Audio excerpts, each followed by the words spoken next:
Thank you, Donald, and good evening, everybody. Well, here we go again. I think it's the fourth attempt now by the government to get a general election. That's after last night's defeat under the Fixed Term Parliaments Act. This is a simple bill. It requires a simple majority in the House of Commons. And earlier on this morning, Jeremy Corbyn said, no deal is now off the table. So tonight, Labour will back a general election. And what he means by that, of course, is that the European Union have accepted the extension of our membership until the 31st of January or earlier, if some sort of deal was done.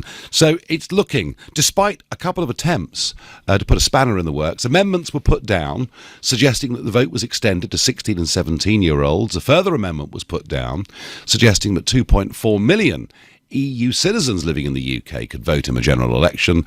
They've been ruled inadmissible, and we move into a vote pretty shortly. Joining me is LBC's political editor Theo Usherwood. Theo, quick question for you. Yes. It would appear, because we're so used to John Bercow being in the chair. Yes. But right at the moment, it's Lindsay Hoyle in the chair, who people know less about. Why is Bercow not there? It's a procedural thing.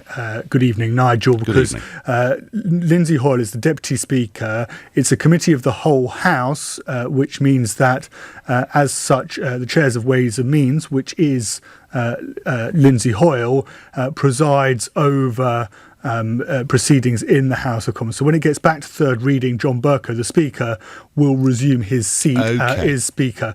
Don't read anything into it in terms of the decision not to select amendments on EU citizens being given the right to vote or 16 and 17-year-olds being given the right to vote. There is some confusion tonight on this, and you heard me speaking to Eddie a few moments ago about whether the decision to rule those two changes from Labour, as you put it, inadmissible, out of order, whether they could actually return in the House of Lords, because, of course, the Speaker in the House of Lords does not select amendments. And therefore, when it comes to the votes tomorrow in the House of Lords and the passage of this bill through the upper chamber, that those changes are made and then they would be voted on by MPs in the House of Commons in what's known as parliamentary ping-pong, when the Lords make changes and then the House of Commons have to change them back. Now, if those two changes make it onto the bill, and then MPs actually vote to uphold those changes, the government has said that they will pull the legislation because, of course, EU citizens' rights would be a massive boost for the Liberal Democrats, while 16 and 17-year-olds, Jeremy Corbyn, are hoping they're all massive fans of him and would vote for Labour in a general election. But right now in the House of Commons, they're having a fight about the day of the election, whether it should be December the 9th, the Monday, or whether it should be Thursday, December the 12th. The government wanted to be December the 12th, obviously, because it's more likely that students would have gone home from university. Well, also it's a Thursday, isn't it? It's a Thursday, usual day for an election. Yeah.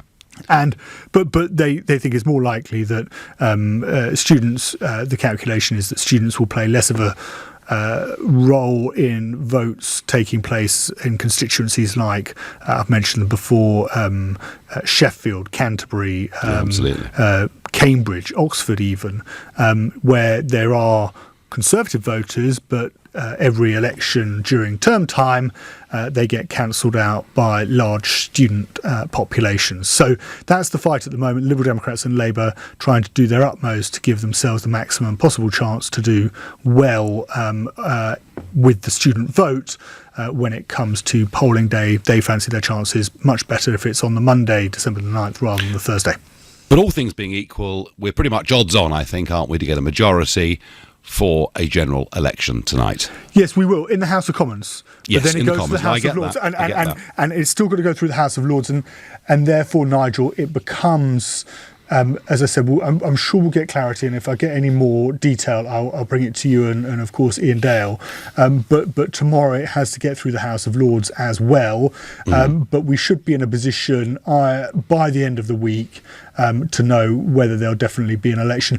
I should add, of course, that when it comes to the date of the election, the Tories, the governments have not, they've not issued the same threat as they've issued when it comes to EU citizens being given the right to vote and 16 and 17-year-olds, where they're threatened to pull the bill, they've taken a more a less hard line approach with the date. There may be a compromise and that's still in the offing, possibly the 11th, which is the Wednesday, or the Tuesday on the 10th. Right. But also, I mean, the other interesting thing is, Nigel, is what does Boris Johnson do about the Brexit Party? Yeah, no, absolutely. And how is he going to come to reach an accommodation with yourself?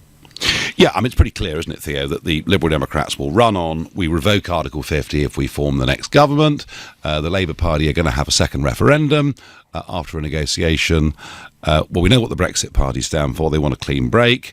And the question is Boris Johnson going to stand saying, vote for me to form a majority government and I will put this new EU treaty, or as he calls it, my deal, through? Is that what Boris is going to stand on? I don't think we quite know the answer to that yet, do we? Well, he needs to keep mainstream Conservative voters on side. He can't go, and the calculation in number 10 is he can't go. Obviously, there are Labour voters as well. This isn't all about Conservative voters, but he can't go too far down one route in terms of trying to win over people who've been attracted by your party and Labour voters who just want to, who don't think Jeremy Corbyn will deliver Brexit.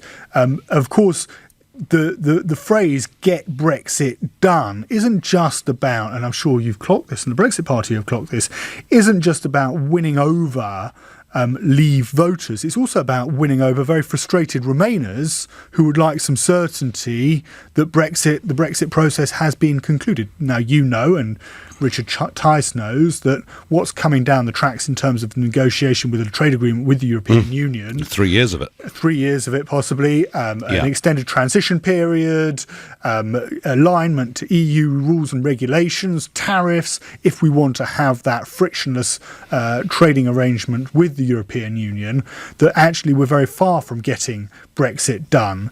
But you hear Remain cabinet ministers, you hear Remain MPs saying they quite like the idea of actually shutting the Pandora's box that our membership of the European Union have created. Yeah. I mean, it's a great Get Brexit Done. It's a great campaign slogan if people believe it. But, of course, over the course of a 5 or 6 week campaign, all sorts of things can happen. Theo, what time tonight do we expect results? We expect results at just after 7:40, 7:45. Okay. There'll be the votes on the amendments, and then it will go to third reading at about 8:15, 8:30. OK, Theo, thank you very much indeed. That was Theo Usherwood, LBC's political editor, pointing out that even if this does pass tonight in the House of Commons, which looks pretty certain to me, that the House of Lords could mess around with it. Although, you know, I would have thought the unelected upper chamber being seen in any way to frustrate or change the House of Commons voting for a general election would not be a good look. And because there are many of us out there who think the House of Lords is well past its sell-by date. So tell me, it looks like there's an election coming down the tracks. What's the ideal outcome for you? Do you want the 9th of December, as the Lib Dems and others want? If you do, call 0345 6060 973 and tell me why a Thursday is wrong. Perhaps you think, no, it's time actually to back the government. Let's have a general election, see whether this can clear up the mess. Text to 84850. Or do you think a general election is the wrong answer at this moment in time? And if you do, please tweet using the hashtag Farage and LBC, at LBC, and of course on Twitter, Facebook and YouTube. You can watch us and you can comment. Let's go to Aylesbury and speak to James. James, good evening to you. Good evening, Nigel. Great to talk to you. Good. So what is the outcome you want in the next couple of hours? Between the 9th and the 12th, my personal preference is to go for the 12th. First of all, because it's tradition. I can't remember the last time I've had a general election not on a Thursday. It's probably like 50, 60 or something like that years ago. I certainly can't know. But also as well, what I'm concerned about is they're trying to paint it, we have to have it on the 9th because all the students are all this sort of stuff. But how I see it is people are very passionate about the subject of Brexit. It's divided families, it's divided the country. If people will really, really genuinely want to vote and they want to have their voices heard, I think they would. Well, what's the point in having it on the 9th? Wouldn't they go down and go to the 12th? Well, It's like students are going to be like, I couldn't agree. Thursday, I'm not going to do it. I couldn't agree more. I mean, Ollie in Basingstoke says to me, why can't students just use postal votes or proxy votes? Problem solved. I mean, absolutely right. James, one of the issues that one of the accusations that was made in 2017 is that you had students who were registered at their home addresses with postal votes, but perhaps also voted in the university towns in which they were staying. Now, I don't know the truth of that. There was some evidence of it. There was some boasting online from people that they'd done it. I don't know. But James, listen, we always have elections on a Thursday. There is no good argument for the 9th over the 12th, I would have thought. And do you think, James, do you think a general election can sort the Brexit mess out? Well, that's another thing I want to say, Nigel, is under the first past the post system, I'm extremely concerned that the answer is no, because the Brexit Party and the Conservative Party, if the vote is split, we could see what happened in the Peterborough by-election repeat all over the country, get a hung parliament or either a Labour majority or whatever, and they will stop Brexit completely. So I urge both the Conservative and the Brexit Party to form an electoral pact. I know it's going to be difficult because of your two different, outcomes, but if we can form that Leave alliance, it will be much more likely under first past the post we can get the majority, and we will get that majority, and then we can more likely say yes to the answer. OK, spoken like a passionate leaver, James. No doubt there are others on the other side of the argument who will think differently. Let me know. You're listening to The Nigel Farage Show here on LBC at 6:15, and time for the news headlines with Holly Jones. And only on LBC. A general election is coming. There is going to be a majority in Parliament for it tonight. I suspect it'll be for the 12th of December, not the 9th of December, which is the date being put forward by the Liberal Democrats. The House of Lords could mess it up tomorrow, but dare they really do that?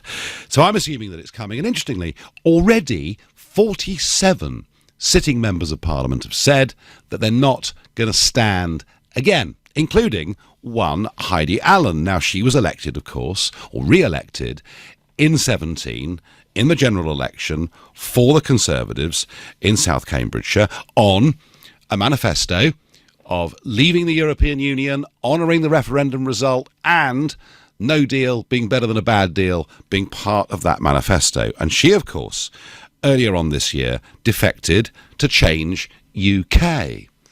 But not happy with that, she then defected to the Liberal Democrats. So she sat so far this year for 3 different parties in the House of Commons without once ever bothering to speak to her constituents or give them a chance to have a by-election to see whether they supported her behaviour.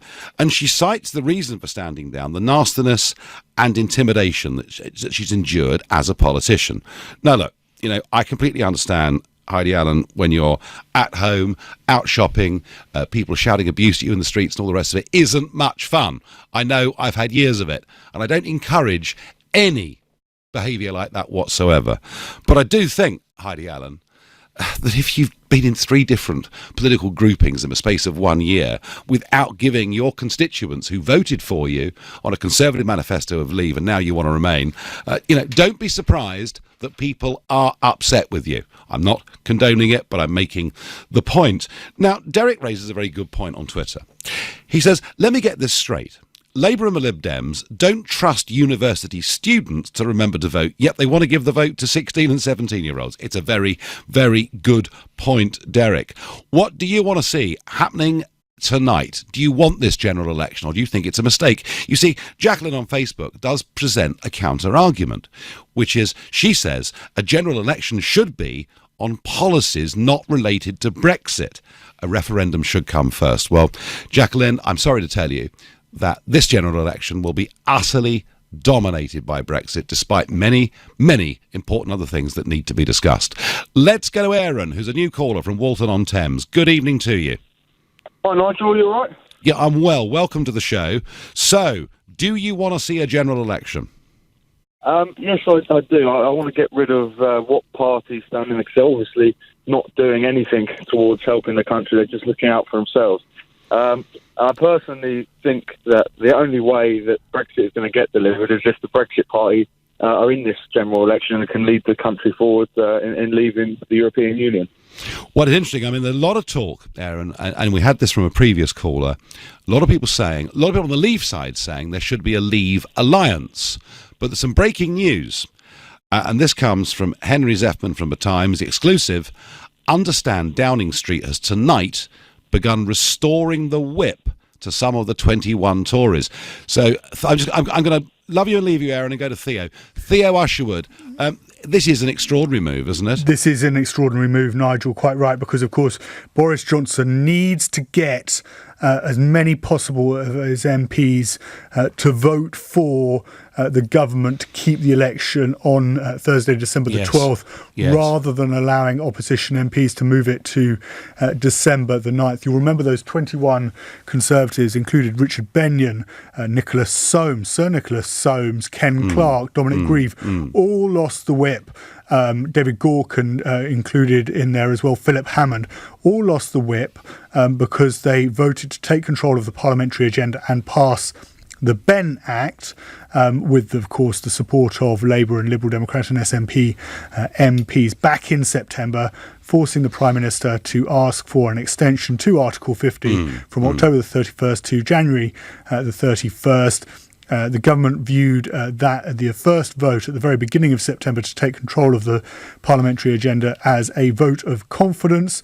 Therefore, not just a three-line whip, but a rebellion was punishable by having the whip removed and, of course, telling those 21 MPs that they would not be able to stand as Conservative candidates at the next general election. Theo, some of them have joined the Liberal Democrats since then, haven't they? Philip Lee joined the Liberal Democrats, Sam Guimard joined the Liberal Democrats, but actually the majority are waiting to find out whether their political careers are dust, or have been turned to dust, because, of course, if there is a general election on December the 9th or December the 12th, it doesn't really matter. If they're not Conservative candidates, their careers are over. They're not going to be able to stand. We've just got the names, Theo. I don't know whether you've seen this, but Nicholas Watt has put out that the names are Alistair Burt, Caroline Noakes, Greg Clark, Nick Soames, Ed Vasey, Margot James, Stephen Hammond, Steve Bryan, Richard Harrington and Richard Benyon. So presumably, if they wanted to, they could all stand again as Conservatives. Exactly. That's precisely the point, Nigel, that you make. That now those MPs being brought back into the fold, they will now be able to stand again as Conservative MPs. Of course, somebody like Richard Benyon has said that they're not going to stand again, and so there's no point in necessarily restoring the whip to him. But Boris needs votes tonight. Does this move indicate that Downing Street think this might be quite a tight vote? It could be a very tight vote, and at the moment it looks as if they could lose that vote. And just to run through those, Alistair Burt is a former Foreign Office minister. These look like the MPs who actually voted against, and I'd need to cross-reference it exactly, but these are the MPs who voted against the Oliver Letwin amendment Saturday before last, which, of course, was changed the Benn Act to say that we could only leave the European Union once the withdrawal agreement implementation bill had passed through the House of Commons, and simply a meaningful vote, which went beyond just simply holding a meaningful vote. So it looks like those former Tory independent, or those Tory independent MPs who showed loyalty in that Saturday vote in the House of Commons by voting with the government, have now got their, well, you can see it as a reward from their point of view, but the point is, for somebody like Ed Vasey, Stephen Hammond down in Wimbledon, Richard Harrington, Watford, Caroline Noakes, former immigration minister, they will now be able to resume campaigning when this election is called as Conservative MPs. Yeah, and politically, of course, this is Boris Johnson letting the Europhile wing of the party back in. Yes, absolutely, and of course there is a danger that Boris Johnson is only going to suffer another rebellion if he returns as a if he returns as a Prime Minister of a majority, and then people like Mr. Hammond or Richard Harrington start turning around and saying, well, actually, I think we need a permanent and comprehensive customs union Prime Minister. Or if Boris Johnson wanted to campaign and say that if he can't get his deal through the House of Commons, then he'd be prepared to leave without a deal. Well, I'm not quite sure how somebody like Steve Bryan would react to that. Or, of course, you've heard from people like John Barron whether they would, they'd be very angry. He's, of course, Conservative Member of Parliament down in Basildon and Billericay, member of, affiliated to the ERG. He insists he's not a member of the ERG, but who said that one of the reasons he liked Boris Johnson's withdrawal agreement was that we could get to the end of the transition period in December 2020 and leave without a deal. But you know, Nigel, that we need, once we get to July, we need to request an extension. We have to extend, and I also think, Theo, I also think we're legally committed to transition towards the end of 2022 as well. But that's a point we'll discuss again. Just had it confirmed, Theo, that all 10 of these MPs voted against the Letwin amendment, so that kind of gives you a clue. Yes, that's what I was saying. That's what I was saying. So they're showing loyalty. Pat on the back, chaps. Well done. You voted against Letwin. That was what we wanted. For now, we need you on side. We need to defeat this opposition change on. We need to defeat this opposition change to try and change opposition move to try and change the date. Back in the party. You can go back to your associations. You can have a cup of tea with your association chairman. And everything's fine. And everything's fine. Absolutely. Lovely. Theo, thank you. And there was one other Conservative who also had lost the whip as part of the 21 but voted against the Letwin amendment, and that was Rory Stewart. But he, of course, has now left the party completely and is running against the Conservatives as an independent candidate for London Mayor. And I'm asked here whether maybe what we ought to do is to have a referendum about whether we should have an election. If we don't like the result, we can always ask to do it again. Let's go to the news. It's now 6:30. Holly Jones. A general election may well be coming. We'll know within the next hour and a half or so. And MPs are voting tonight on whether the general election should be on the 12th of December, on the 9th of December. There is also, for accuracy, an SNP amendment suggesting that it's on the 7th of May 2020, but I think we can discount that one. That one's not going to get very far. Is there a majority for a general election? Extraordinary that Boris Johnson, in the last few minutes, has announced that the whip has been restored to 10 of the 21 rebels who were kicked out, who of course supported the Benn Act, trying to take a so-called no deal off the table. Let's go to the Central Lobby in Westminster and speak to LBC senior reporter Matthew Thompson. Matthew, good evening. Good evening, Nigel. Is it a happy atmosphere down there? I don't think happy is the word I would use to describe it. Strained, Nigel, perhaps strained and exhausted. Lots of people running on fumes, it has to be said around here. I think the first thing to be said is that I think there has been possibly a little bit of confusion in the reporting around the amendments selected. I understand now that there hasn't been an amendment for the 7th of May. Oh, selected. I was told so that. In fact, right, is I stand indeed, corrected. so was I. But I think now what's happened is there's a bit of misreporting, and the third amendment selected is actually a procedural one that depends on the 9th of December amendment being selected. So the real question in everyone's minds here, Nigel, is are we having an election, first of all? Are we having an election on the 9th of December? So, or are we having an election on the 12th of December? Right, so are we having an election, Matthew? That's the big question. Well, is there a majority? That is the big question. And the answer that I would be prepared to put my neck on the chopping block, Nigel, having spoken to lots of MPs here throughout the day, is that yes, we are having an election. Why do I say that? Well, look, I've spoken to MPs on the Conservative side, on the government side, and I think that they would be prepared to concede the 9th of December if that amendment passes. They weren't prepared to, for example, concede votes at 16 or votes extended the franchise to EU citizens because they thought that was just impractical and also beyond the scope of the legislation. But those amendments weren't selected. They would have pulled the bill had that happened. But I think they would be prepared to wear a 9th of December election. And then I've also spoken to MPs on the other side of the House, opposition MPs, and I've said to them, well, look, Are you prepared, if your amendment doesn't pass, are you prepared to wear an election on the government's timetable, i.e. on the 12th of December? And a number of both Labour and Liberal Democrat MPs have indicated to me that they would be. So it really seems to me, Nigel, that the question is not are we having an election at this stage, it's when will that election be? Sorry, go ahead. And Matthew, is there any thought or gossip that the House of Lords tomorrow could try and mess this up?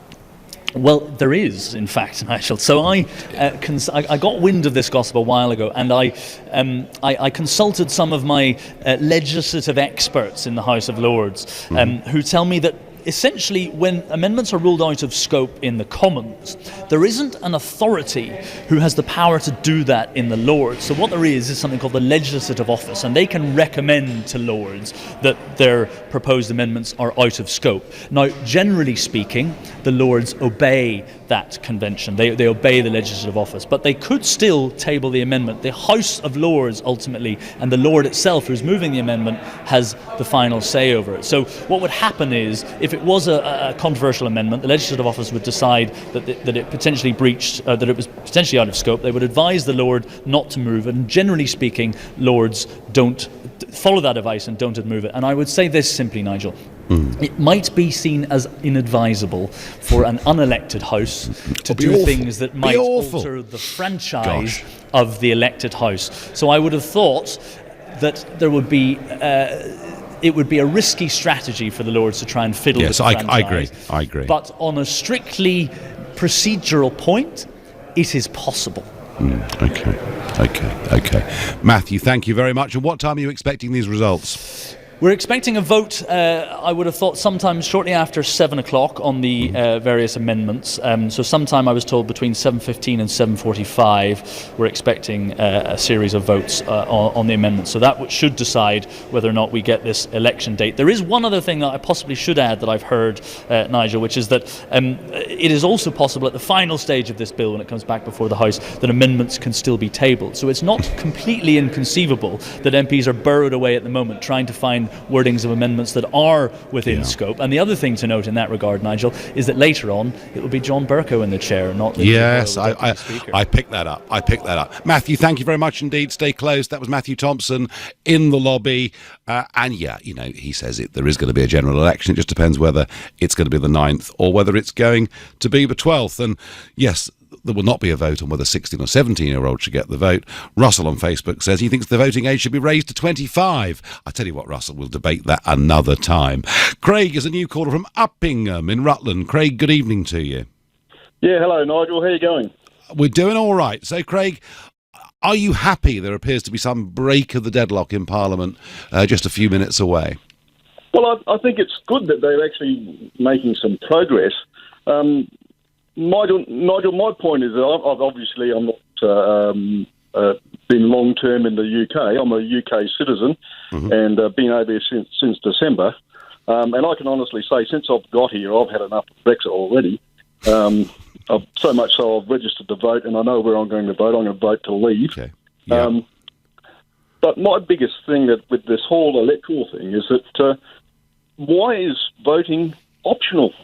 The whole legitimacy of the voting. Yeah, I mean, you're diluted, if you know what I mean. You come from Australia, I'm presuming, Craig. Absolutely, yep. Where voting is compulsory.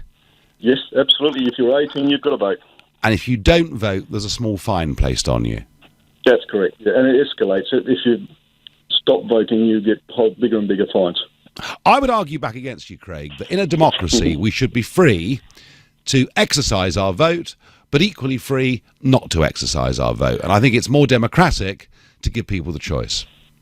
Well, I think that's why it's a fairly nominal fine. You're talking probably about equivalent to about £20, so it's not a big fine. The other thing is also we hold our elections on a Saturday, so you have the opportunity to go to a polling station. Well, so I mean, most of Europe votes on a Sunday, of course, doesn't it? Yeah, that's right. We've done Thursdays by tradition. If we held elections on a Sunday, there'd certainly be some church objections to that. I'm sure of that, although I have to say the church's voice is not the power in Milan that it once was. But would there be a bigger turnout if it was a Sunday election, do you think? I think it'd be massively bigger because people don't have to have time off to get to work, so on and so forth. Yeah. But Well, I think too, it also changes the legitimacy of it, because in Australia, when you vote for them, you get, if 51% of the country votes for a particular decision, then you know what you've got. There's no arguments of, it was only, so many percentage of the population actually turned out to vote. That I do understand, Craig. That I do get. But as I say, I'm going to stick very firmly to my line that in a free society and democracy, you should be free to exercise your vote or not. That's my view. Craig, great call. Thank you very much indeed. Let's go to Mohammed as a new caller from Birmingham. Good evening to you, Mohammed. Yeah, good evening, Nigel. How are you? I'm well. Welcome. So, are you... You're looking good, Nigel. Well, I'm doing my best. Are you pleased, Mohammed, that we could be very close to the news that a general election is coming? Well, I think this is the best thing to do right now.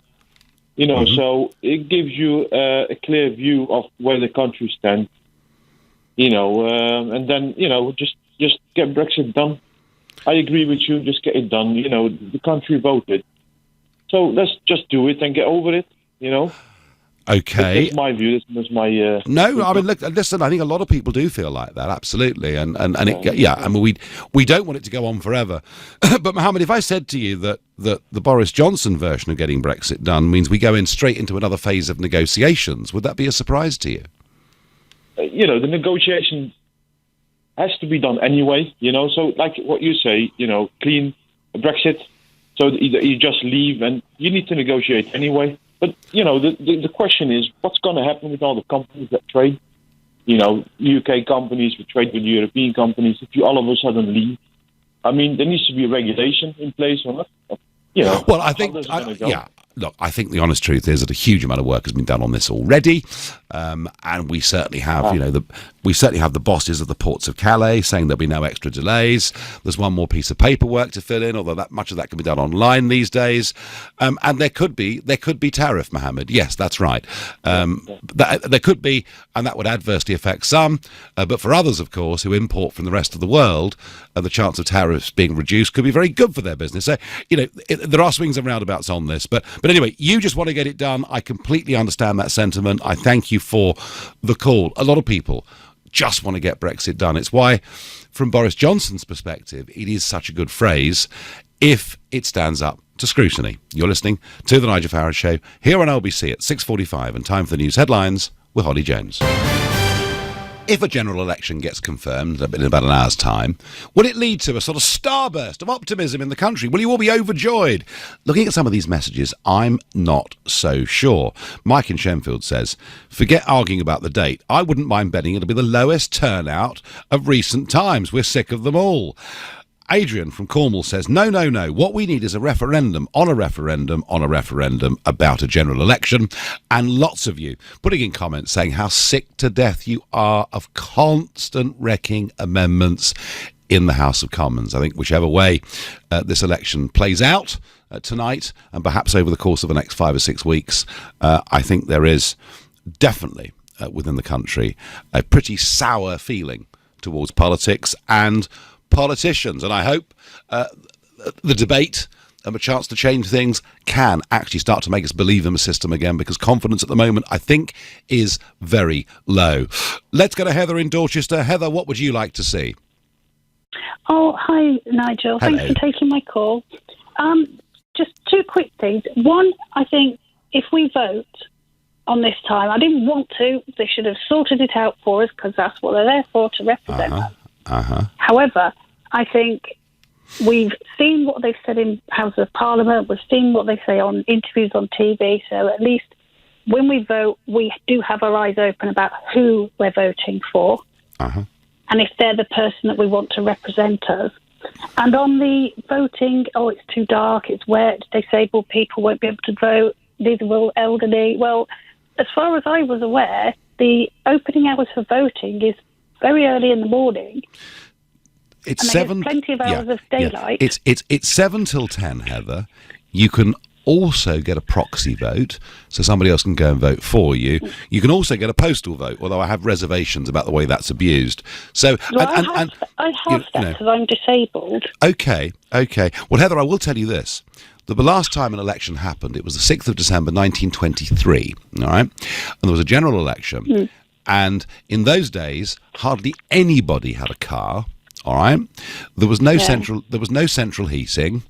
Many parts of the country had insufficient street lighting, and still they had a huge turnout for the election. So if people want to vote, they will vote, won't they? I think they will, and I think the people that are using these silly excuses are just. As somebody said, they're making an excuse because they don't have a proper point to put across. Well, that's probably right. And Heather, I mean, postal votes were designed for people like you, if you're disabled. They were designed for the elderly. They were designed for people working overseas. What they weren't designed... And normally, postal votes used to be about 2 to 3% of the overall turnout. And what's happened in the last couple of decades is people have been allowed to apply for postal votes on demand...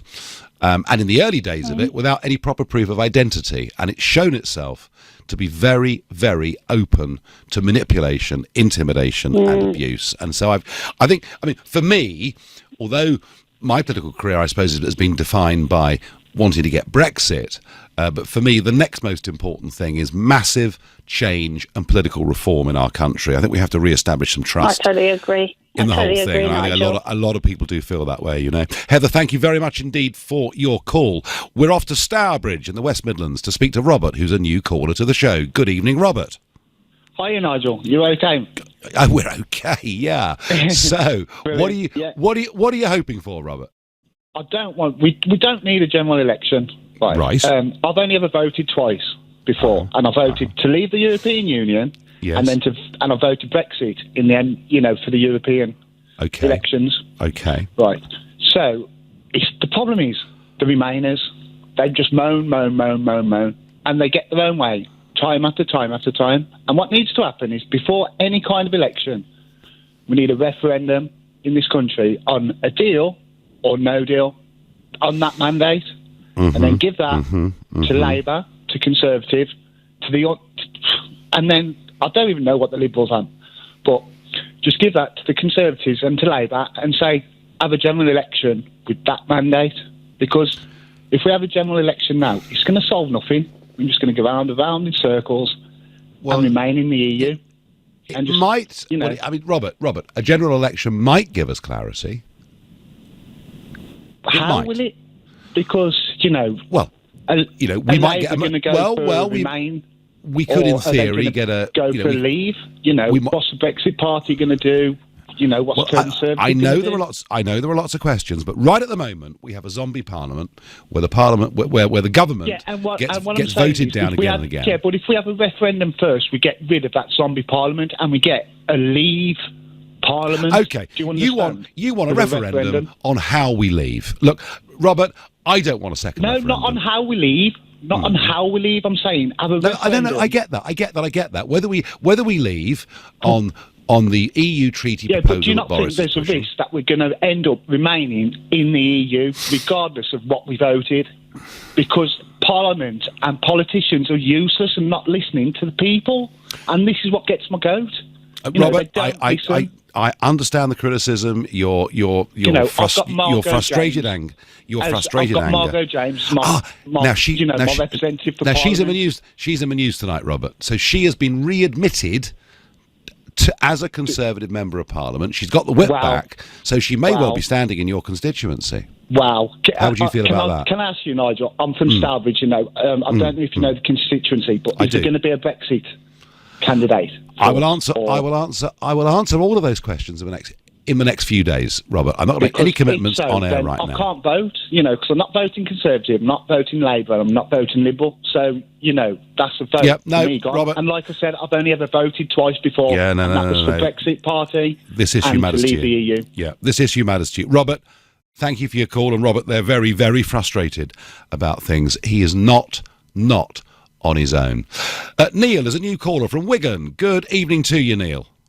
Hello, Nigel. It's a privilege to speak to you tonight. Good to speak to you. I'm very stuck. I feel as though I need more time for a general election. More time? I just feel as though there's no party I can vote for because there's no party done what the greatest majority of this country want, and that's out of the European Union. Yeah, being from Wigan, I'm in a strong Labour constituency, and Leave is a neighbouring constituency to me. All voted the Leave, yes. and the Labour Party is sticking in Parliament saying, oh, they want to remain. It's a disgrace. Well, Lisa Nandy, who is the Wigan MP for Labour, she did actually vote for Boris Johnson's deal/treaty, didn't she?